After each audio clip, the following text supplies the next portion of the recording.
الحمد لله رب العالمين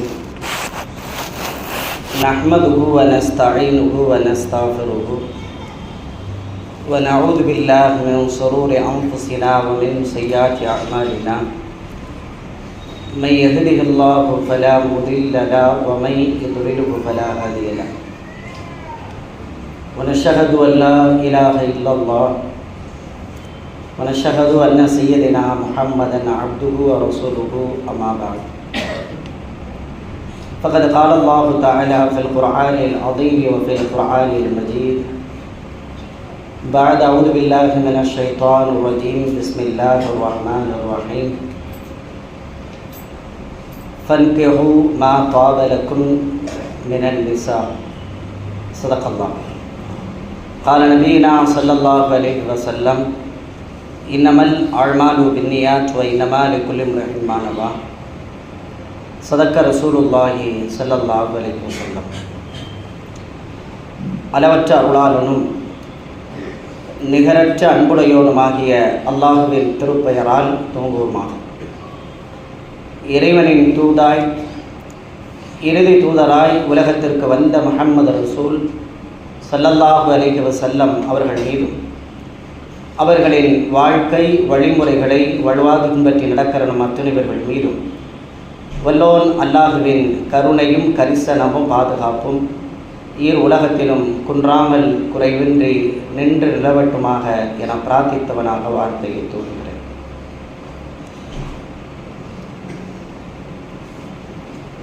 இறைவனுக்கு சுப்ஹானஹு வ தஆலா இஸ்லாம் என்கிற மார்க்கத்தை பின்பற்றி வாழ்வதற்கான நல்ல வாய்ப்பை அல்லாஹ் நமக்கு வழங்கியிருக்கிறான். மற்ற மதங்களை விட இஸ்லாம் மாறுபட்டு நிற்பதற்கு முக்கிய காரணங்களில் ஒன்று, ஆன்மீகத்தையும் வாழ்க்கையும் பல மதங்கள் பிரித்து பார்க்கின்றன. இறை வணக்கம் என்றால் தனியாக தன் இயல்பை தாண்டி ஒரு காரியத்தை ஒருவன் சிரமத்தோடு மேற்கொள்கிற போதுதான் அது ஆன்மீகமாக எல்லா மதங்களிலும் எடுக்கப்படுகிறது. இஸ்லாத்தில் மாத்திரம்தான் நீ வாழுகிற வாழ்க்கையை ஆன்மீகம் என்று இஸ்லாம் சொல்லுகிறது. ஒரு மனிதனுக்கு எதுவெல்லாம் இயல்பில் செய்ய தோன்றுமோ, எதையெல்லாம் அவன் செய்வானோ, அந்த செயல்களை நெறிப்படுத்தி அதற்கென்று சில சட்டதிட்டங்களை வகுத்து அதையே இபாதத்தாகவும் வணக்கமாகவும் ஆன்மீகமாகவும் மாற்றியிருக்கக்கூடிய ஒரு மார்க்கம் இஸ்லாமிய மார்க்கம். எனவே அது பல் துடக்குவதில் இருந்து தன் நடைமுறையை துவங்கி பேசுகிறது. மனித வாழ்க்கைக்கான எல்லா யதார்த்தங்களுக்குள்ளேயும் தன்னுடைய கருத்தை அது பதிவு செய்கிறது. அப்படி மனித வாழ்க்கையின் இயல்பில் ஒரு மனிதன் எப்போது தன் வாழ்க்கையை துவக்குகிறான், எப்போது அவனுடைய வாழ்வு முக்கியத்துவம் பெறுகிறது என்று நாம் கவனித்தால், திருமணம் என்கிற ஒரு அமைப்பு தான் ஒரு மனிதனுடைய வாழ்க்கையை அர்த்தப்படுத்துகிறது. நம்ம ஏற்கனவே நிறைய ஜும்மாக்களில் தொடர்ச்சியாக ஒரு கணவனின் கடமை, மனைவியின் கடமை, குடும்ப வாழ்வியல் சம்பந்தமான நிறைய செய்திகள் பேசப்பட்டிருக்கின்றன. இன்றைய கால சூழலில் திருமணத்திற்கு முன்னால் சில செய்திகள் கவனத்திற்கு எடுக்கப்பட வேண்டியிருக்கிறது. திருமணத்திற்கு தயாராகி இருக்கிற மணமகனுக்கும் மணமகளுக்கும் அல்லது தன் குழந்தையை திருமணத்திற்கு தயாராக வைத்திருக்கிற பெற்றவர்களுக்கும் சில செய்திகள் கவனப்படுத்த வேண்டி இருக்கிறது என்கிற அடிப்படையில் அது குறித்த தகவல்களை இந்த ஜும்மாவில் நாம் தெரிய இருக்கிறோம்.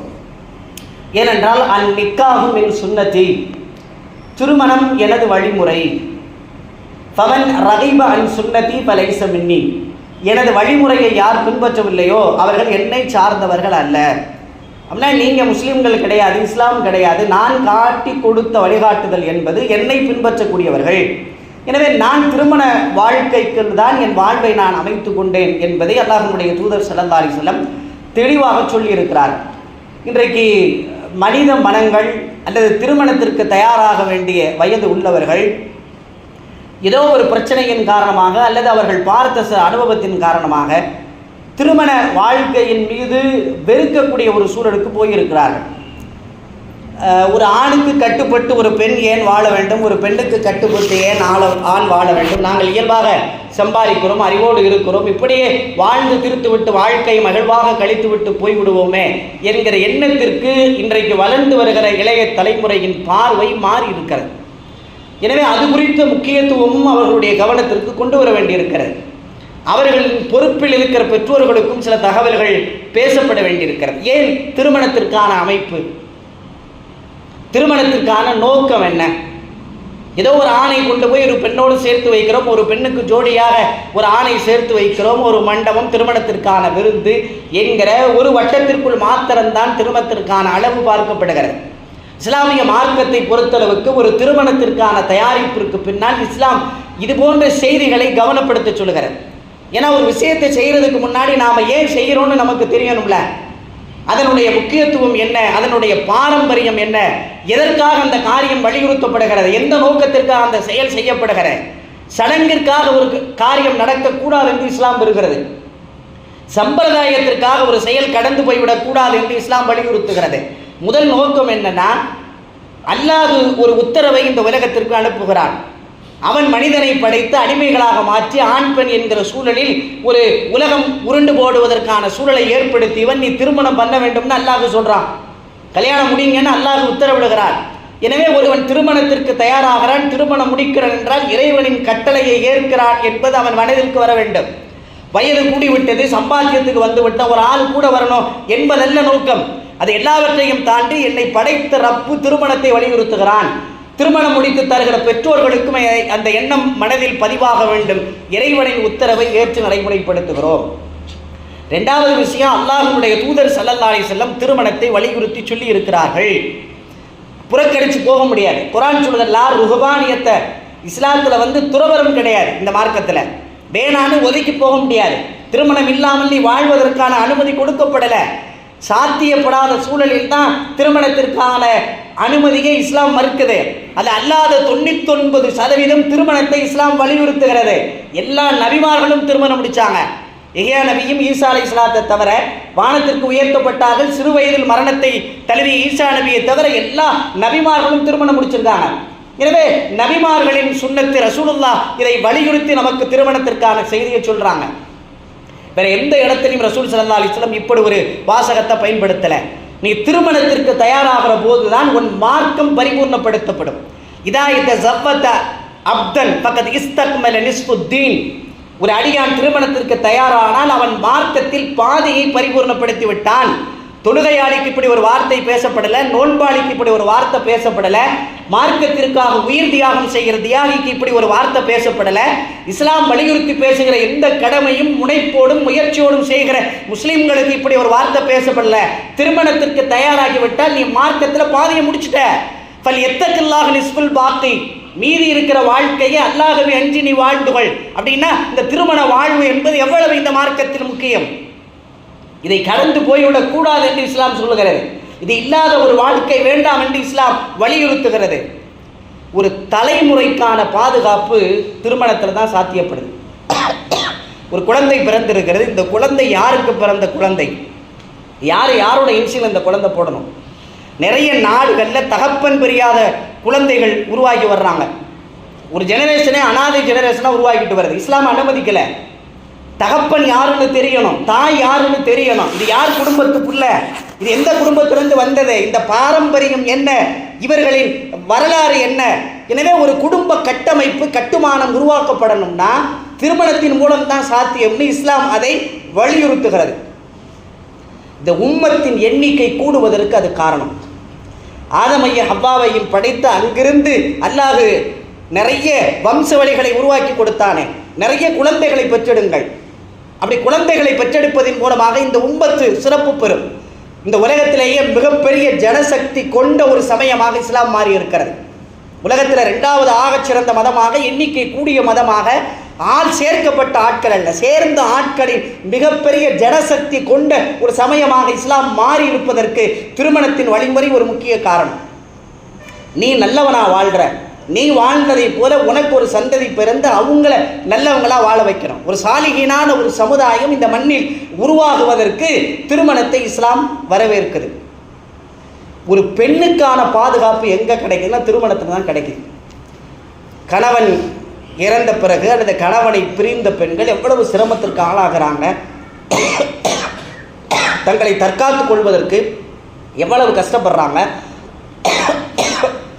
ஒரு கணவன் கூட இருக்கும்போது தான் அந்த பெண்ணுக்கான முழுமையான பாதுகாப்பு கிடைக்குது.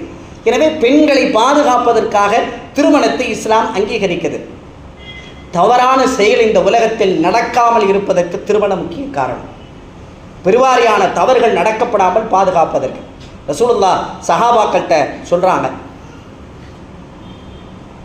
யாரெல்லாம் திருமண பந்தத்தில் இணைகிறார்களோ, இல்லற வாழ்க்கையில் நீங்கள் இணைகிறீர்களோ, நீங்கள் தர்மம் செய்த நன்மை உங்களுக்கு கிடைக்கும்.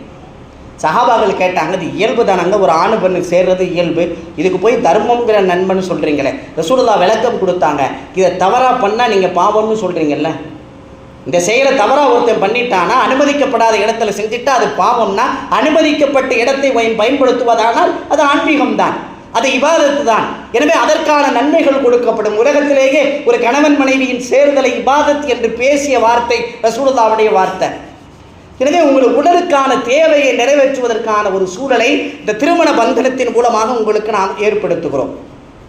இந்த திருமண பந்தனத்தில் ஏற்படுகிற ஆரோக்கியத்தை போல உலகத்தில் அல்லாஹ் எங்கேயும் வழங்கலை. ஆய்வு செய்யப்பட்டிருக்கிற திருமணத்திற்கு முன்னால் இருக்கிற ஒரு ஆணின் உடல், திருமணத்திற்கு பின்னால் இருக்கிற ஒரு ஆணின் உடல் பெண்ணையும் ஆய்வு செய்யப்பட்டிருக்கிறது. திருமணத்திற்கு பிறகுதான் அவன் ஆரோக்கியம் பெறுகிறான் என்று எழுதப்படுகிறது. இங்கேதான் அவனுடைய உடல் பூர்த்தி அடைகிறது என்று மருத்துவர்கள் ஆய்வு செய்திருக்கிறார்கள். மன அமைதி, அன்பு, கருணை, ஒரு பொறுப்பு, இப்படி நிறைய சிறப்புகள் திருமணத்தின் மூலமாகத்தான் ஒரு மனிதனுக்கு ஏற்படுகிறது. அப்போ நோக்கம் என்னன்னா, இது போன்ற பல அம்சங்களை நிறைவேற்றுவதற்காகத்தான் நாம் நம்ம குழந்தைகளுக்கு திருமணம் முடிக்கிறோம். நாம் திருமணம் முடிக்கிறதுக்கு பின்னாலேயும் மார்க்கத்தின் சில காரணங்கள் இருக்கிறது என்பதை திருமணத்திற்கு தயாரானவர்களும் முடிவெடுக்கணும், திருமணத்திற்கு தங்களை தயார்படுத்திக் கொள்கிற பெற்றோர்களும் முடிவுக்கு வரணும். சரி, ஏற்பாடு செய்து திருமண முனைக்கு வர்றோம். வந்தோம்னா முதல்ல எப்படி திருமணத்திற்கான ஏற்பாடு நடக்குதுன்னு பாருங்கள். ஒன்று, பெற்றோர்கள் ஒன்று சேர்ந்து முடிவெடுக்கிறார்கள். ஒரு திருமண முறை அரேஞ்ச் மேரேஜ்னு சொல்கிறோம். பெற்றோர்களாக பார்த்து முடிவெடுக்கிறாங்க. பிள்ளைகளுக்கே தெரியாது. சில இடத்துல காட்டுவாங்க, அதிகமான இடத்துல அந்த குழந்தைகளுக்கு தெரியாது. பெற்றோர்களை போய் பார்த்து, நாங்கள் பெண்கள் பார்த்துட்டு சரியான பொண்ணு தான், உனக்கு எல்லாத்தையும் நாங்கள் தேர்ந்தெடுத்து கொடுக்கவங்க, பொண்ணை மட்டும் சரியாக தேர்ந்தெடுக்க மாட்டோமா, அதனால் எங்கள் முடிவு சரியாக தான் இருக்கும்னு ஒரு நிகழ்வு. இன்னொன்று பார்த்தீங்கன்னா, பெற்றோர்களுக்கு தெரியாமலேயே இவங்க ரெண்டு பேருமே ஒரு முடிவுக்கு வந்துடுறாங்க. காதல் திருமணத்தின் பெயரால் அவங்களே முடிவெடுக்கிறாங்க, பெற்றோர்களுக்கு கலக்காமல். இந்த ரெண்டுமே ஒரு முழுமையான வாழ்க்கையை அவர்களுக்கு உருவாக்கி தராது. பெற்றோர்களும் இணைக்கப்படணும், தம்பதிகளாக சேர வேண்டியவர்களும் இணைக்கப்படணும். இஸ்லாம் சில வழிகாட்டுதல்களை வரலாற்றின் மூலமாக பேசுகிறது. ஒரு திருமணத்திற்கான முயற்சி எப்படி மேற்கொள்ள வேண்டும், பெற்றோர்களுக்கும் பிள்ளைகளுக்குமான தகவலாகவே எடுத்துக்கொள்ளலாம். ஹதீஜா ரலியல்லாஹு அன்ஹா ஒரு மணமகனை தேடுறாங்க. எப்படி தேர்வு செஞ்சாங்க நமக்கு வரலாறு தெரியும். முஹம்மது ஸல்லல்லாஹு அலைஹி வஸல்லத்தை சிரியாவினுடைய வியாபாரத்திற்கு அனுப்பி வைக்கிறாங்க. பைசராங்கிற ஒரு அடிமை பெண்ணோடு ரசூலுல்லாஹ் வியாபாரத்துக்கு போயிட்டு வர்றாங்க. போயிட்டு வந்தவங்க பயணத்திற்கு போகிற போது தானே ஒரு மனிதனை பற்றிய முழுமையான அறிவு கிடைக்கும். வந்தவங்க சொல்கிறாங்க, அவருடைய வியாபாரத்தினுடைய நுட்பம், தந்திரம், ஏமாற்றாத சூழல், அவங்க நடந்து கொண்ட அந்த நிலை வியாபாரத்தில் லாபத்தை கூட்டுச்சு. மக்காவுக்கு வந்தால் அமீன் நம்பிக்கையாளர், சாதிக்கு உண்மையாளர். ஏற்கனவே 2 கணவனை இழந்து நிற்கிற விதவையான அன்னை ஹதீஜா அம்மாவுக்கு முஹம்மது ஸல்லல்லாஹு அலைஹி வஸல்லத்துடைய நேர்மை, அப்போ நபி கிடையாது, அந்த நேர்மையை அங்கீகரித்து கொண்டு தன்னை கணவனாக இவங்க வந்தால் சரியாக இருக்கும்னு பெரியவர்களுக்கு தகவல் சொன்னாங்க. பெரியவர்கள் பேச்சுவார்த்தை நடத்தி அங்கே ஒரு திருமணம் நடைபெற்றது. ரசூலுல்லாஹ்வுடைய வாழ்க்கையில் உச்சபட்சமாக சொன்ன வார்த்தை, ஹதீஜாவை அல்லாஹ் எனக்கு அருளாக கொடுத்திருக்கிறான். எவ்வளோ பெரிய வார்த்தை பாருங்கள். உலகத்தின் அருள் கொடை முஹம்மது ஸல்லல்லாஹு அலைஹி வஸல்லம், ஆனால் ஹதீஜா அம்மாவை அல்லாஹ் எனக்கு அருளாக கொடுத்துருக்கான். அப்படின்னா அந்த தேர்வு எப்படி நடந்துச்சுன்னு பாருங்கள். இது ஆணுக்கான தேர்வு, பெண்ணுக்கான தேர்வு என்பதல்ல. நாம் துணையாக வாழ்க்கைக்கு தேர்ந்தெடுக்கப்படுகிற போது எந்த செய்தி கணக்கில் எடுக்கப்பட வேண்டும், எந்த கண்ணோட்டத்தோடு அதற்கான தேர்வுகளுக்கான முடிவுக்கு போக வேண்டும், நாம் எந்த பார்வையில் தேர்வுக்கான முயற்சிகளை நாம் செய்கிறோம். அல்லாஹ் சேர்த்து வைத்தான் ரசூலுல்லாஹ்வையும் ஹதீஜாவையும். காரணம் உண்டு, இது அல்லாஹ்வுடைய ஏற்பாடு. ஆனால் தேர்வுக்கான முயற்சி கவனத்திற்குரியது. 2வது ஒரு திருமணம் பாருங்கள். முஹம்மது ஸல்லல்லாஹு அலைஹி வஸல்லம் தன்னுடைய மகள் ஃபாத்திமா அம்மாவுக்கு மாப்பிள்ளையை தேர்வு செய்கிறாங்க. அலியை மருமகனாக தேர்ந்தெடுக்கலான்னு மகள்கிட்ட போய் தகவலை பரிமாறுறாங்க. இந்த மாதிரி அலியை உனக்கு திருமணம் முடிச்சு தர்றேன். தகவல் கிடைத்த போது பாத்தியம்மா அம்மா அழுகிறாங்க. வரலாறு எழுதப்படுகிறது. அலியை நினைச்சு அழுதாங்களா, தந்தைகிட்ட பதில் சொல்ல முடியாதுன்னு அழுதாங்களா தெரியல. அழுகையோடு நிறுத்தப்பட்டது. வெக்கத்தின் வெளிப்பாடான்னு தெரியல. ரசூல் ஸல்லல்லாஹு அலைஹி வஸல்லம் சொன்னாங்க, ஏம்மா அலி சாதாரணவல்ல, அவர் அறிவாளி, அறிவில் ஆகச் சிறந்தவர், பொறுமையாக இருப்பவர், சகிப்புத்தன்மை கொண்டவர், ரொம்ப வீரர். நீ மணாளனாக தேர்ந்தெடுக்கப்பட்ட ஆள் யாருன்னா வீரர். ரசூலுல்லாஹ் வீட்டில் வளர்ந்த புள்ள அலி ரலியல்லாஹு அன்ஹு. எனவே எல்லா தகவலும் ரசூலுல்லாஹ்வுக்கு தெரிஞ்சிருச்சு. கவனப்படுத்தினாங்க. ஒரு மாப்பிள்ளையின் தேர்வுக்கு பின்னால வெறுமனே அவன் வாங்குற சம்பளம் மாத்திரமே கணக்கில் எடுக்கப்படுகிறது. ஐடி ஃபீல்டு 1.5 வருஷத்துக்கு மேலே 1.5 லட்சத்துக்கு மேலே சம்பளம்னா வேறு எதுவும் கணக்கில் பார்க்காத சூழல் வாழ்க்கையை தோற்க வைக்கிறது. வேண்டாம் என்பதல்ல, ஆனால் அது மாத்திரமே முக்கியத்துவம் என்கிற பார்வைக்கு போகிற போது, அழகான மாப்பிள்ளையாக இருக்கிறான் என்கிற பார்வைக்கு மாத்திரம் போகிற போது, குடும்பம் வசதியானவர்கள் என்கிற பார்வைக்கு மாத்திரம் போகிற போது அந்த குடும்பம் பிரச்சனையை சந்திப்பதற்கான சூழல் வருகிறது. ஒரு பொறுமைசாலி மருமகன், ஒரு அறிவாளியான மருமகன், அதே நேரத்தில் அவன் ஆகச் சிறந்த வீரன். கோட்டையின் கதவை எல்லோரும் உடைக்காமல் திரும்பி வந்தபோது தனி ஒரு மனிதனாக போய் நின்று கோட்டையின் கதவை உடைத்து எதிரிகளுக்கு மிகப்பெரிய அச்சத்தை ஏற்படுத்திய மாபெரும் வீரனை மணாளனாக நான் தேர்ந்தெடுத்து வந்திருக்கிறேன் என்று ரசூலுல்லாஹ் பேசிய போது சம்மதிச்சாங்க. ரசூலுல்லாஹ் உத்தரவிட்டா கேட்பதற்கு 1000 கூட்டம் தயாராக இருந்துச்சு. கிணத்துல கூட நாங்கள் போய் குதிச்சுவோன்னு சொன்ன சஹாபாக்கள் தன் மகளாக இருந்த போதும் கூட மகளின் சம்மதத்தை கேட்டாங்க. ஏன்னா வாழ்க்கையை மகள் தான் நடத்த போகிறாங்க. அதனால தான் மிகச்சிறந்த தம்பதிகளாக அலியின் ஃபாத்திமாவின் வரலாறு இன்னைக்கு பேசப்படுதுன்னா அந்த தேர்ந்தெடுக்கப்பட்ட முறை மிக முக்கிய கவனம். ஹதரத் உமரே ஃபாரூக் ரலியல்லாஹு ஆட்சி காலம். இரவு நேரத்தில் நகர்வலம் வந்து கொண்டிருக்கிறார் ஹதரத் உமர். ஒரு குடிசை வீட்டில் ஒரு சத்தம் கேட்குது. நமக்கு தெரிஞ்ச வரலாறு.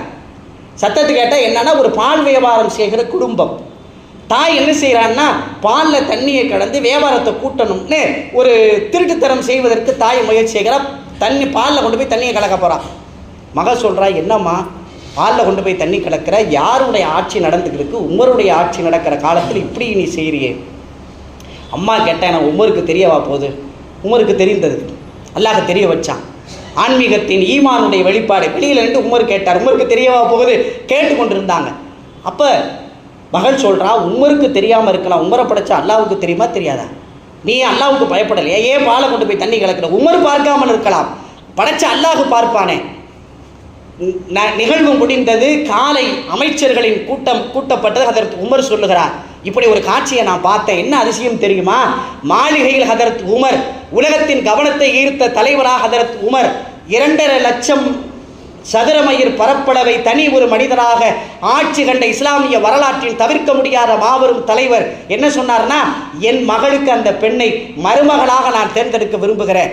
இரவு நேரத்தில் நன்னிசை நேரத்தில் பாலில் தண்ணியை கலக்கிறதுக்கு சம்மதிக்காத ஒரு இரையச்சம் என் குடும்பத்துக்கு வேணும். மகன்கிட்ட பேசுகிறார், இப்படி ஒரு பெண்ணை பார்த்தேன், நம்ம குடும்பத்துக்கு வந்தால் சரியாக இருக்கும். மகன் ஏற்றுக்கொண்டார். 2 பேருக்கு திருமணம் நடந்தது. வரலாறு எப்படி மாறியது தெரியுமா? அந்த தம்பதிகளுக்கு பிறந்த குழந்தை தான் உமர் இப்னு அப்துல் அஜீஸ் ரஹ்மத்துல்லாஹி அலைஹி என்கிற 2வது உமர்னு இஸ்லாமிய வரலாற்றில் அப்படி ஒரு ஆட்சி நடத்த முடியுமா என்று உலகத்திற்கு வரலாற்றை மாற்றிய ஒரு மாபெரும் வீரர் அந்த தம்பதிகளுக்கு பிறந்தார். அப்போ என்ன தேர்ந்தெடுத்தாங்க? பணத்தை முக்கியத்துவப்படுத்தி, அழகை முக்கியத்துவப்படுத்தி, குடும்ப பாரம்பரியத்தை முக்கியத்துவப்படுத்தி ஒரு திருமணத்திற்கான அமைப்பு உருவாக்கப்பட்டிருக்காங்கிறது நாம் கவனப்படுத்த வேண்டிய செய்தி. எது நோக்கமாக இருக்கணும்? இது கியாமத்து வரை போகிற தொடர்பு. இன்றைக்கு ஒரு சாப்பாடு குறைஞ்சி போயிருச்சு, இதை தூக்கி வச்சுட்டு வேற சோறு ஆக்குற மாதிரி சோறாக்குற பிரச்சனை எல்லாம் இந்த விஷயம். ஒரு ட்ரெஸ் அழுக்காயிருச்சு, வேணான்னு கலட்டி போட்டு வேற ஒரு சட்டையை மாற்றிக்கொள்கிற நிகழ்வல்ல இந்த நிகழ்வு. எனவே இந்த நிகழ்வு கியாமத்து வரை தொடரப்போகிற உறவு. சொர்க்கத்தில் அந்த ஆணோடு தான் அந்த பெண் இருக்க போகிறாள், அந்த பெண்ணோடு தான் அந்த ஆண் சொர்க்கத்தில் இருக்க போகிறான். எனவே இருவரும் உலகத்தின் வாழ்க்கைக்காக மாத்திரமல்ல, இருக்கிற காலமெல்லாம் வாழ்ந்தது போதாது என்று மறுமையிலேயும் அவர்கள் சந்திக்க போகிறார்கள். அப்படி ஒரு சந்திப்பு நிகழ்த்துகிற தம்பதிகளை தேர்ந்தெடுக்க போகிறோம் என்பதை பெற்றோர்களும் கவனமாக இருக்கணும். சேர வேண்டிய பொறுப்பில் இருக்கிற தம்பதிகளும் அந்த கவனத்திற்கு உருவாக வேண்டும். திருமணம் என்பது மனித வாழ்க்கைக்கு அல்லாஹ் வழங்கிய மகத்தான திருப்பு முனை. அதுக்கு பிறகு ஒரு மனித வாழ்க்கையை மாறுகிறது. அப்போ இந்த திருப்பு முனையில் நாம் எவ்வளவு கவனம் செலுத்தணும் தெரியுமா? நமக்கு மார்க்கம் வழிகாட்டுகிறது. சில பொருத்தங்களை திருமணத்துக்கு முன்னால் நாம் கவனத்தில் எடுக்கணும். நீங்கள் பொருத்தம்னு மாற்று மத கலாச்சாரத்தில் பொருத்தம் பார்க்குறாங்கல்ல, அம்மி மிதித்து அருந்ததி பார்த்து அப்படி சொல்லுகிற பொருத்தம் அல்ல. சில விஷயங்களை திருமணத்திற்கு முன்னால் கவனம் செலுத்தணும். எதையோ ஒரு விஷயம் இல்லாமல் யாரோ பார்த்து என்னமோ பேசி என்னமா செஞ்சுட்டு 2 பேரும் சேர்ந்தா போதுங்கிற இடத்திற்கு பெற்றோர்கள் வரக்கூடாது. அதனால தான் பிரிவுகள் கூடிக்கொண்டிருக்கிறது, பிரச்சனைகள் கூடிக்கொண்டிருக்கிறது, பிளவுகளை நோக்கிய ஒரு குடும்ப வாழ்க்கை. வன்முறை எங்கே இருக்குன்னு பார்த்தீங்கன்னா குடும்பத்துள்ள தான் இருக்குது. நடக்கிற பிரச்சனையை பாருங்கள், அல்லாஹ் பாதுகாக்கணும். கள்ள தூக்கி தலையில் போடுற நிகழ்வு, விஷம் வைத்து கொள்ளுகிற நிகழ்வு, குடும்பத்துக்குள்ளே நடக்கிற நீங்கள் அங்கே தான் வன்முறைகள் ரொம்ப கூடுதலாக இருக்குது. அன்பும் பிணைப்பும் காதலும் கூட வேண்டிய இடத்துல பிரச்சனைகள் கூடுவதற்கு காரணம் என்னன்னா நோக்கமே சரியில்லாமல் போயிடுச்சு. தேர்ந்தெடுக்கும் போதே அது கணக்கில் எடுக்கப்படலை. இஸ்லாம் சொல்லக்கூடிய பொருத்தத்தில் முதல் பொருத்தம் என்ன தெரியுமா? மார்க்க பொருத்தம் பார்க்கணும்.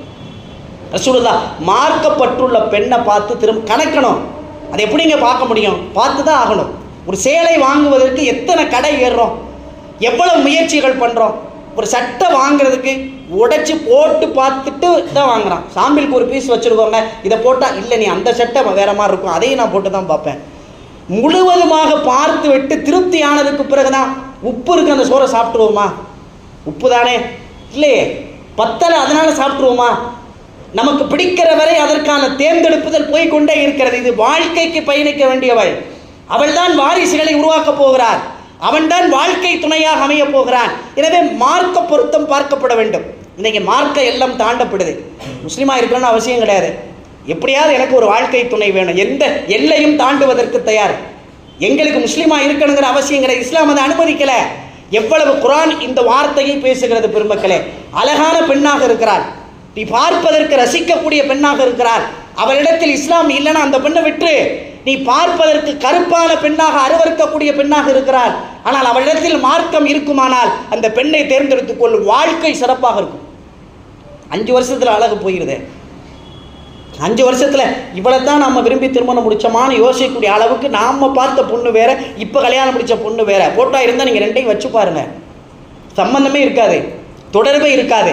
நீங்கள் பார்த்த மாப்பிள்ளையாக அவன் மாப்பிள்ளையாக இருக்க மாட்டான், நீங்கள் பார்த்த பொண்ணாக நீங்கள் அந்த பொண்ணு இருக்காது.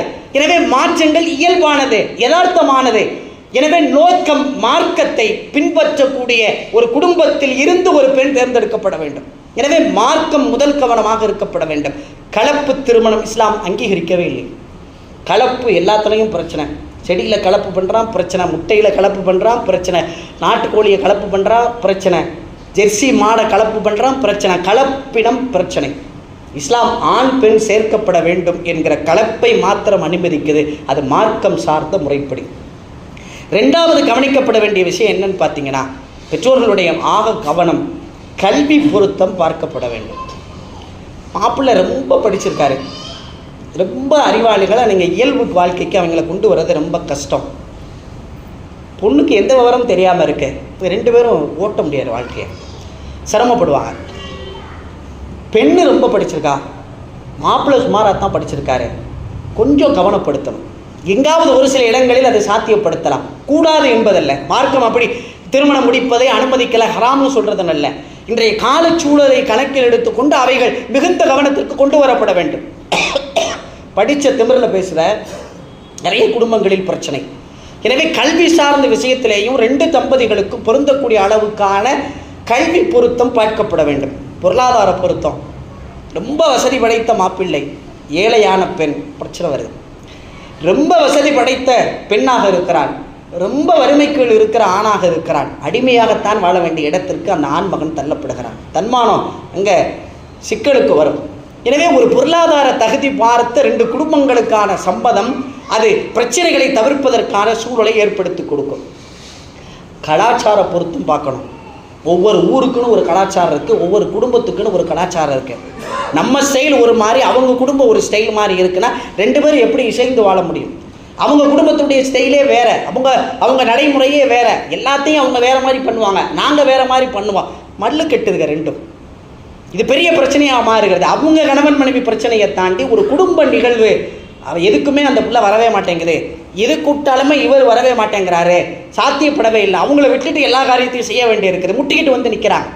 எனவே ஒரு கலாச்சார பொருத்தம், இது நமக்கு சாத்தியப்படுமா? நம்ம வழிமுறையை அவங்க பின்பற்றுவாங்க, சரி தப்புங்கிற இடத்தை தாண்டி. நமக்கு சரியாக இருக்குன்னா சரியான ஆட்களோடு இணைவதற்கான சூழல். எனவே அந்த கலாச்சார பொருத்தத்தை பார்ப்பதற்கான முயற்சியில் நாம் கவனம் செலுத்தணும். ஒரு குடும்ப சூழல் இருக்குது. ஒவ்வொரு குடும்பத்திலையும் ஒரு பெண் எப்படி வளர்க்கப்படுறான்னா அந்த குடும்ப ஸ்டைல் பூரா அந்த பிள்ளைகிட்ட இருக்கும். அந்த குடும்பத்தினுடைய வார்ப்பு அந்த பையன்கிட்ட இருக்கும். அந்த குடும்பம் ரெண்டுமே ஒத்து வராத குடும்பமாக இருக்கும். அவங்க நடைமுறை வேறு, இவங்க நடைமுறை வேறு. இங்கே ரெண்டு பேர்த்தையும் நீங்கள் சம்பந்தப்படுத்தினீங்கன்னா கணவன் மனைவி இணைஞ்சிருவாங்க. சம்பந்திகள் ரெண்டு பேரும் சண்டை போட்டு நிற்பாங்க. சம்பந்திகளுக்காகவே இவர்கள் ரெண்டு பேரும் பிரிய வேண்டிய சூழலுக்கு வருவார்கள். அப்போ ஒரு குடும்ப பொருத்த வேணும். இவங்க நம்ம குடும்ப ஸ்டைல் படி இவங்க இருப்பாங்க, இவங்க நமக்கான நடைமுறையை சாத்தியப்படுத்துவாங்க. நீங்கள் மார்க்கம் அனுமதித்தது அனுமதிக்காதுன்னு பேசாதீங்க. இயல்பான செய்திகள் அனைத்துமே பிரச்சனையாயிடும். ஒரு வீட்டினுடைய குழம்பு ஸ்டைல் வேறு மாதிரி இருக்கும், இன்னொரு வீட்டினுடைய குடும்ப ஸ்டைல் வேறு மாதிரி இருக்கும். குழம்பு வைக்கிறதுலையே, காய் பொரிப்பதிலேயே, எண்ணெய் பயன்படுத்துவதிலேயே. அப்போ அதை நீங்கள் ஒத்து போக முடியாது. அது மிகப்பெரிய பிரச்சனை. கணக்கில் எடுக்கணும், கவனிக்கணும், அதை பார்க்கணும், அதை பேசணும். அதற்கு பிறகு இவர்கள் சம்மதத்திற்கு தயாரா என்கிற நிலைக்கு நாம் வரணும். இப்போ கணவன் மனைவியில் கடைசியாக பார்க்க வேண்டிய ஆளுமை மிக்கவர்களாக ரெண்டு பேர்த்தில் ஒருத்தர் இருப்பாங்க. ஒருத்தர் சமூக சேவையில் ரொம்ப ஆர்வம் நம்மராக இருப்பார். அந்த பொண்ணு எதுவுமே செய்யாது. இவன் என்ன வெட்டியை எங்கே பார்த்தாலும் சுற்றிக்கிட்டே இருக்கான், ஒன்றும் உருப்படுற ஆள் மாதிரி தெரில, இவனுக்கு ஒன்று இதை கட்டி வச்சுட்டுருவாங்க. அந்த பொண்ணு மாப்பிள்ளை தேர்வு செய்யப்படுகிற போது ஏற்கனவே நான் சமூக பொறுப்பில் இருக்கேன், பொருளாதாரத்தை சம்பாதிக்கிறேன், சமூக காரியத்தையும் நான் செய்கிறேன், எனக்கு இசைந்து வாழ்வதற்கு நீ தயாரானு கேட்டு அந்த பெண்ணோடு இசைந்தால் அவளோடு சேர்ந்து இவள் பயணிப்பதற்கு இயல்பாக இருக்கும். சில இடத்துல பெண் ஆளுமை மிக்கவளாக இருப்பா, மார்க்கம் படிச்சிருப்பா, 4 பேருக்கு சேவை பண்ணணும்னு நினைப்பா. ஒரு பெண் அப்படியே கேட்டு கிட்டத்தட்ட ஒரு 10 மாப்பிள்ளை தள்ளி போயிருக்கிறது. நான் மார்க்கம் படிச்சிருக்கேன், மதரசா சொந்தமாக வச்சு நடத்துகிறேன், எனக்கு திருமணத்துக்கு தயார்னு கேட்கப்பட்ட போது நிறைய இடத்துல மறுக்கப்பட்டிருக்கிறது. கடைசியில் எந்த மாப்பிள்ளை சம்பதித்தாரோ அந்த மாப்பிள்ளைக்கு அந்த பெண் பேசப்பட்டிருக்கிறார். ஏன்னா என்னுடைய வேலை, நான் படிச்சிருக்கேன், நான் படித்ததை சமூக வெளியில் கொண்டு போய் சேர்க்கணும்னு நான் நினைக்கிறேன். எனவே ஆளுமை மிக்கவர்களாக இருந்தால் அவர்கள் தங்கள் தகுதி உள்ள ஆட்களோடு இணைகிற போது தான் வாழ்க்கையில் வெளிச்சம் உண்டாகும். இல்லைன்னா அது பிரச்சனைக்கான வாய்ப்பு உருவாக்கும். அல்லாஹ் குர்ஆனில் சொல்கிறான், ஃபன்கிஹு மா தாபலக்கும் மினன் நிசா, நீங்கள் விரும்பிய பெண்ணை திருமணம் முடித்துக் கொள்ளுங்கள். இந்த விரும்பிய பெண்ணுன்னா இன்றைக்கி ஒரு விருப்பத்துக்கு ஒரு வேலை பண்ணுறாங்க அவங்க, அதை குர்ஆன் சொல்லலை. ஒரு ஆண் பெண் தேர்வுக்கு பிறகு இந்த விரும்பிய தாவை என்கிற வார்த்தையை குர்ஆனில் நிறைய இடங்களில் அதனுடைய வேர் சொல்லுக்கான வார்த்தையை அல்லாஹ் பயன்படுத்தியிருக்கான். அப்படி பயன்படுத்திய இடத்தையெல்லாம் எடுத்து வச்சு நீங்கள் கவனித்து பார்த்தீங்கன்னா என்ன வார்த்தை நமக்கு கிடைக்குதுன்னா, உங்கள் மனதிற்கு இன்பம் அளிக்கிற,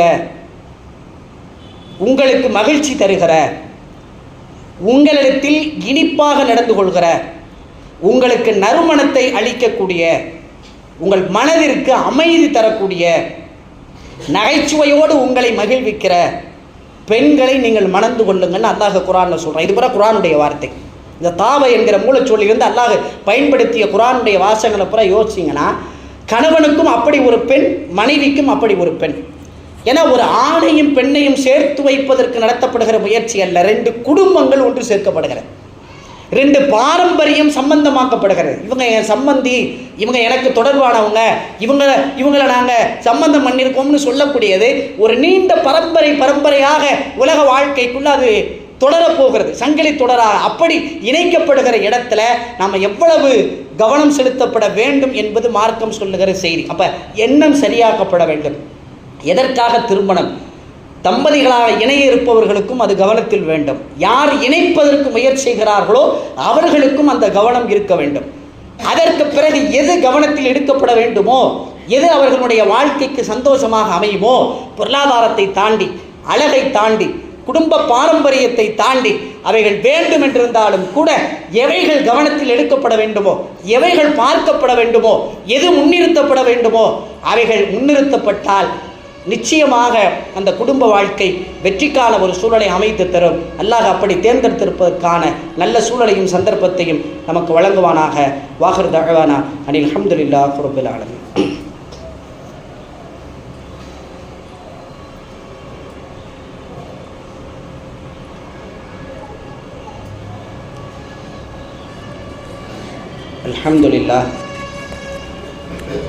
அல்ஹம்துலில்லாஹி ரப்பில் ஆலமீன்.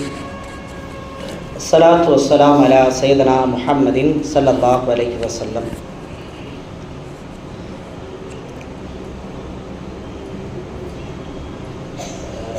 திருமணத்திற்கு தயாராகி இருக்கிற பிள்ளைகளுக்கான வழிகாட்ட வேண்டிய பொறுப்பு பெற்றோர்களுக்கான பொறுப்பு. பெற்றோர்கள் கவனம் செலுத்த வேண்டிய முக்கியமான செய்தி என்னன்னு கேட்குறீங்கன்னா, நீங்கள் செய்கிற உபதேசத்தை தாண்டி உங்கள் வாழ்க்கையை குழந்தைகள் பாடமாக எடுக்கிறார். காட்சி ஊடகம்னு ஒன்று இருக்குது, படிக்கிற ஊடகம்னு ஒன்று இருக்குது. நீங்கள் எழுத்தாக காட்டுறதும் படித்து ஒப்பிக்கிறதை காட்டிலும் காட்சி ஊடகம் மக்களை வியர்வா கவர்ந்துடும். அதனால் தொலைக்காட்சிகள், திரைப்படங்கள் அவ்வளவு தூரம் மக்களுடைய கவனத்திற்கு கொண்டு வரது காரணம் காட்சி தான். நீங்கள் தம்பதிகளாக எப்படி இருக்கிறீர்கள் என்பது தான் உங்கள் குழந்தைக்கு முதல் ரோல். தகப்பன் என்பதை தாண்டி ஒரு ஆண், ஒரு கணவன் எப்படியெல்லாம் இருப்பான் என்பதற்கு ஒரு பெண்ணுக்கான அளவுகோல் அவன் தகப்பன் தான். கணவனையே அவன் எந்த லிஸ்ட்டில் வைப்பான்னா தன் தகப்பனை ஸ்கேலாக வச்சு தான் பார்ப்பான். ஒரு தாயை ஸ்கேலாக வச்சு தான் ஒருத்தன் மனைவியை லிஸ்ட்டு போடுவான். அவன் சொல்கிறதே எங்கள் அம்மா சமைச்ச மாதிரி இல்லை, எங்கள் அம்மா மாதிரி இல்லை அப்படின்னு என்னென்னா அவன் அளவுகோல் முழுக்க அந்த ஸ்கேல் போனால் அம்மாவாக இருப்பாங்க. எனவே பெற்றோர்களை பார்த்து தான் குழந்தைகள் முதல்ல ரோல் மாடலாக எடுக்கிறாங்க. அவங்க வேணாங்கிற முடிவு எடுத்ததற்கு காரணமும் பெற்றோர்கள் தான். அவர்கள் கொடுத்த கசப்பு அல்லது அவர்கள் கொடுத்த புரிந்துணர்வு, அவர்களுடைய வாழ்க்கையில் எதை அவங்க காட்டினாங்களோ அதைத்தான் அந்த குழந்தைகள் பார்க்குறாங்க. நீங்கள் திருமணத்துக்கு முன்னாடி பார்த்தீங்கன்னா நிறைய விஷயங்கள் பார்த்தீங்கன்னா அவங்க 2 பேருக்கு மத்தியில் சில பக்கங்கள் காட்டப்படும். அந்த பக்கம் பூரா எப்படின்னா அழகான பக்கங்களை பூரா காட்டுவாங்க.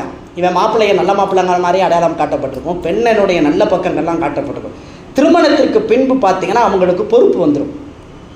பொறுப்பு வந்ததுக்கு பிறகு அவங்க எல்லா பக்கத்தையும் புரட்ட ஆரம்பிப்பாங்க. அதுக்கு முன்னாடி பார்த்த பக்கங்கள் வேறு, திருமணத்திற்கு பிறகு புரட்டப்படுகிற பக்கங்கள் வேறு. எல்லா பக்கத்தையும் புரட்டி பார்க்கும்போது என்னன்னு பார்க்குறீங்கன்னா நிறைய பிடிக்காத பக்கங்கள் வரும். பிடிக்காத பக்கம் வந்து அதை தள்ளி விட்டு அப்படி போகணும்னு அவங்களுக்கு புரியாது. 50 பக்கம் இருக்குது, இது நடுவில் இருக்கிற 38ஆம் பக்கம் தான் பிரச்சனையாக இருக்குது, தள்ளி விட்டு 39க்கு போவோன்னு போயிட்டாங்கன்னா சரியாக வந்துடும். விடாப்படியாக நிறைய தம்பதிமார்கள் பிடிக்காத பக்கங்களை கையில் வைத்து கொண்டிருக்கிறார்கள்.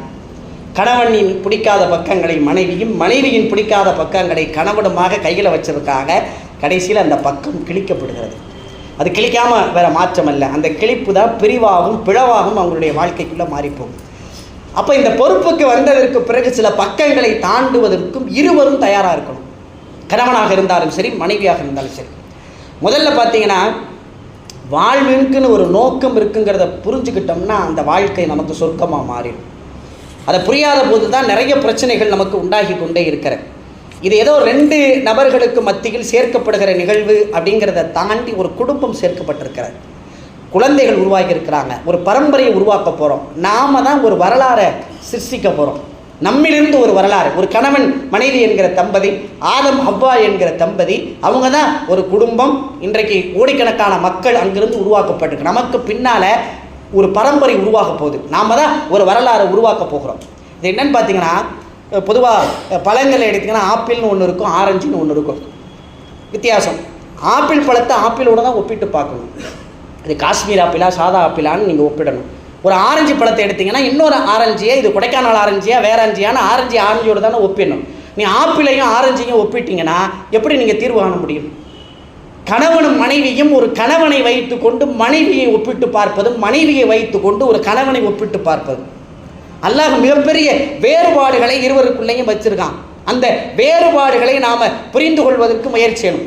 2 பேருக்கு மத்தியில் அந்தஸ்தில் அவர்கள் சமமானவர்கள், ஆனால் 2 பேரும் ஒரே மாதிரியானவர்கள் இல்லை. 2 பேருக்குள்ள அல்ல நிறைய வித்தியாசத்தை வச்சுருக்கான்.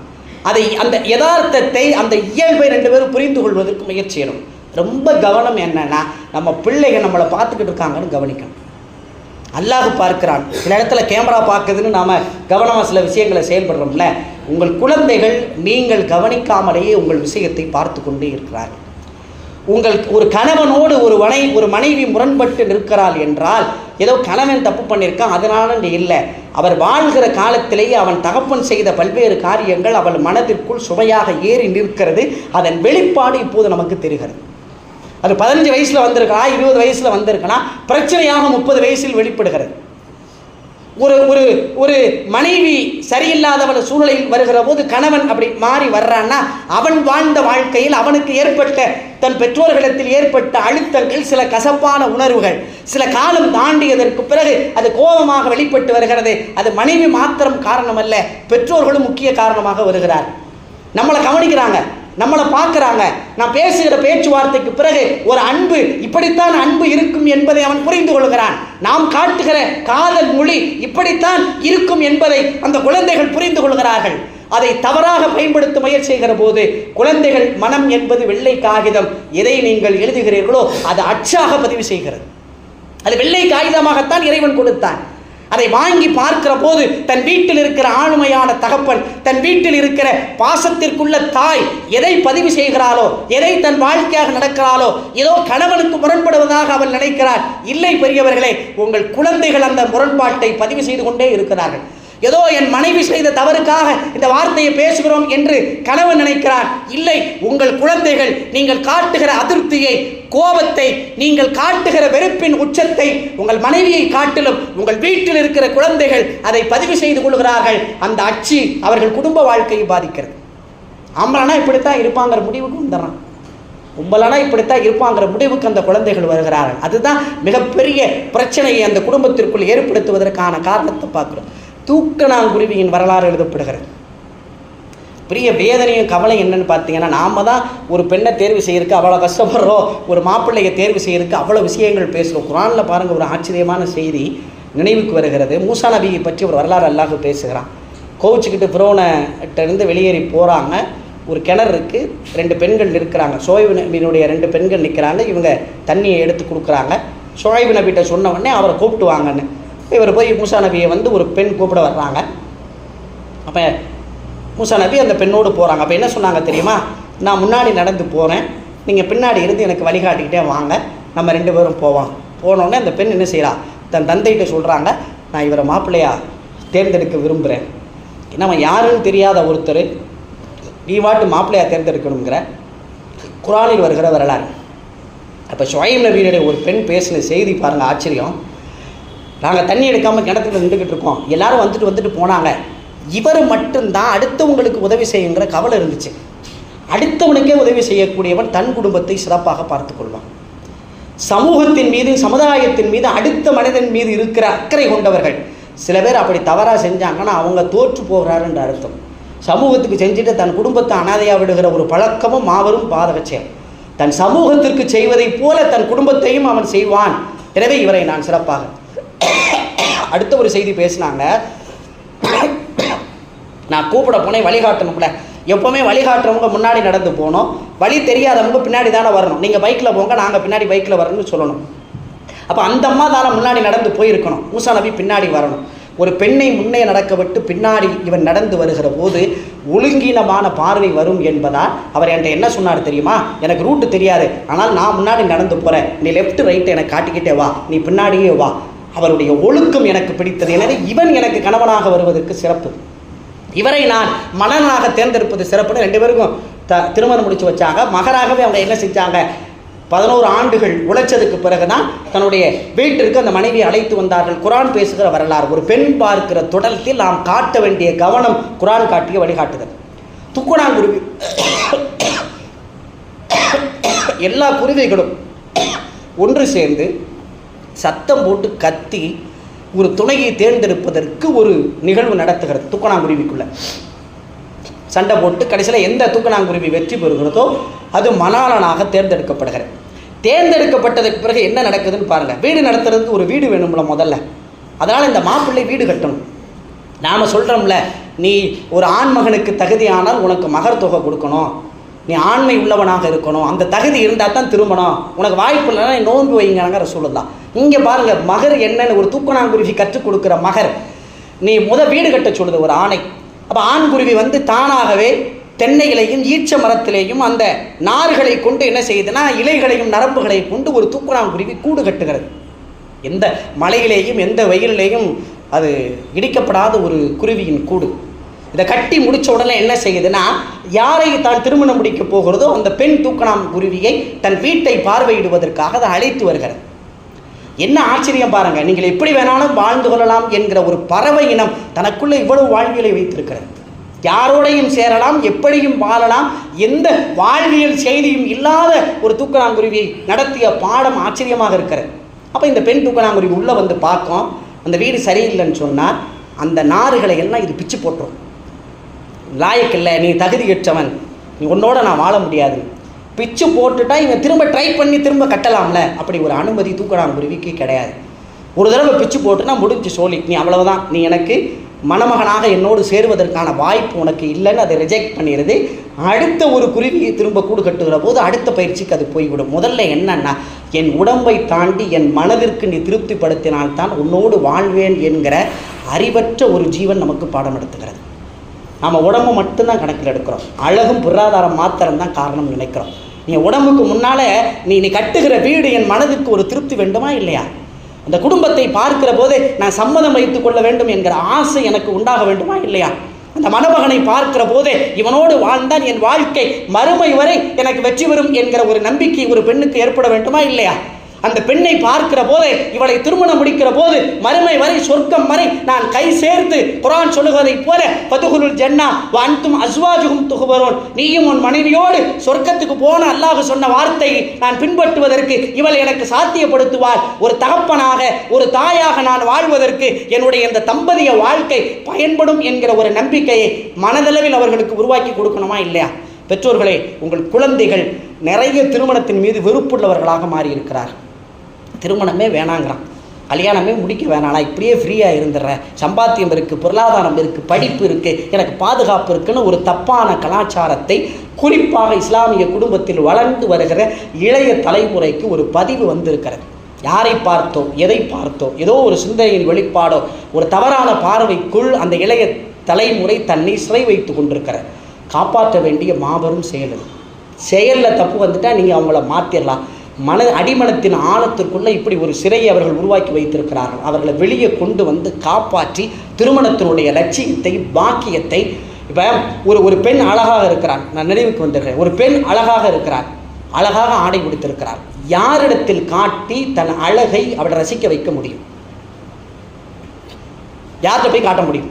தகப்பட்ட போய் நின்று நான் இப்படி சேலை கட்டியிருக்கேன், இந்த ஸ்டைலில் நான் போட்டிருக்கேன்னு நீங்கள் அவ்வளவு இயல்புக்கு போக முடியாது. அது தவறில்லை என்றிருந்த போதும் கூட சகோதரத்தை காட்ட முடியாது. நீங்கள் உடுத்திய ஆடையின் அழகை மெச்சுவதற்கு ஒரு வாய்ப்பு ஒரு கணவன் தேவை. நீ அவ்வளவு சமைச்சிருக்க, அந்த சமையலை உச்சபட்சமாக உன்னுடைய விரல்களில் முத்தம் கொடுத்து இவ்வளவு அழகான உணவை நீ சமைத்திருக்கிறாய் என்று பாராட்டுவதற்கான ஒரு வாய்ப்பிற்கு ஒரு ஆண்மகன் உன் வாழ்க்கைக்கு தேவை. அதே நிலை தான் அப்படியே ஆணுக்கும். ஒரு ஆண் செய்கிற செயல்பாடை பாராட்டி, ஒரு ஆண் செய்கிற காரியங்களை ஊக்கப்படுத்தி, ஒரு ஆண் தோல்வியாகிவிட்டால் அவனை தூக்கி நிறுத்தி நீ வாயா பார்த்துக்கலாம் அப்படின்னு சொல்வதற்கான ஒரு வாய்ப்பை தன் வாழ்க்கையில் ஒரு பெண் தேவை. அது தாயால் நிரப்ப முடியாது, தகப்பனால் நிரப்ப முடியாது, பெற்றோர்களால் நிரப்ப முடியாது, பிள்ளைகளால் நிரப்ப முடியாது. இதை குர்ஆன் சொல்லுகிறதே, லி தஸ்குனு இலைஹா, நீங்கள் நிம்மதி பெறுவதற்காகத்தான் இந்த வாழ்க்கையை சேர்த்து வச்சிருக்கோம். யாருமே வர முடியாது. அவர்கள் நம்மள்கிட்ட உயர்வானவர்கள் இல்லை, அவங்க தப்பானவங்கிற கருத்து கிடையாது. இதுக்கு இவங்க தான். என் கணவன் மனைவியினுடைய வாழ்க்கைக்குள்ளே பெற்றோர் வர முடியாது, பிள்ளைகள் வர முடியாது, நண்பர்களும் வர முடியாது. நீங்கள் 2 பேர் தான். சரி தப்பு என்பது நீங்கள் மாத்திரம்தான். உங்கள் வாழ்க்கையின் ஊடாக உங்களுடைய சந்தோஷங்களை, உங்களுடைய துக்கங்களை, உங்களுக்கு ஏற்பட்டிருக்கிற பல்வேறு விஷயங்களை நீங்கள் பேசி பரிமாறி அதை நீங்கள் டெலிட் பண்ணி ஒன்று சேரும். திருமணத்துக்கு முன்பே எல்லா காரியத்தையும் செய்து விடுகிற இளைய தலைமுறை உருவாக்கியிருக்கிற அல்லாஹ் பாதுகாக்கணும். திருமணத்துக்கு பிறகு என்ன செய்ய போகிறீங்க? எல்லாவற்றையும் திருமணத்துக்கு முன்பே நாம் அனுபவித்து ரசித்தோம் என்றால் திருமணம் ஆனதற்கு பிறகு இந்த வாழ்க்கையில் என்ன கிடைக்க போகிறது? 6 மாதத்துலேயே பேச மாட்டேங்கிறான், 6 மாதத்துல அவுட் ஆகிடுறாங்க. 2 பேருக்குள்ள எந்த தொடர்பும் வரமாட்டேங்குது. ஏன்னா எல்லாமே இவன் தெரிஞ்சவன், எல்லாமே இவன் பார்த்தவன், இப்படித்தாங்கிற இடத்திற்குள்ள போவதற்கு காரணம் திருமணத்திற்கு முன்பு தேவையற்ற ஈடுபாடுகள், தேவையற்ற உறவுகள், அவைகள் தவிர்க்கப்பட வேண்டும். இதனுடைய முக்கியத்துவத்தை இளைய தலைமுறைக்கு உருவாக்கி கொடுக்கணும். ரொம்ப முக்கியம். உங்கள் வாழ்க்கை தான் அவர்களுக்கு உருவாக்கும். உங்கள் பேச்சை அவர்கள் கவனிக்க மாட்டார்கள். நீங்கள் நடத்துகிற உபதேசங்கள் அவர்களுடைய செவிகளுக்கு ஏறவே செய்யாது. அவர்கள் கண்களின் வழியாக, இது ஒரு மிகப்பெரிய கேமரா, கண், அந்த கேமரா ஃபோட்டோ பிடிச்சிக்கிட்டே இருக்கும். அந்த கேமராவின் வழியாக எதை அவர்கள் பாடமாக படிக்கிறார்களோ அதை அவர்களுடைய வாழ்க்கைக்கு தருவார்கள். இதுதான் இன்றைக்கி நடக்கிற நிறைய பிரச்சனைகளின் பின்னால் ஏற்படக்கூடிய செயல் என்பதை பெற்றோர்களும் புரிந்து கொண்டு, புதுமண தம்பதிகளாக தயாராக வேண்டியவர்களும் புரிந்து கொண்டு, சொர்க்கமாக இறைவன் கொடுத்திருக்கிற அந்த குடும்ப வாழ்க்கையை முழுமையாக அனுபவிப்பதற்கான நல்ல சூழலையும் சந்தர்ப்பத்தை அல்லாஹ் உருவாக்கி தருவானாக. வாகர்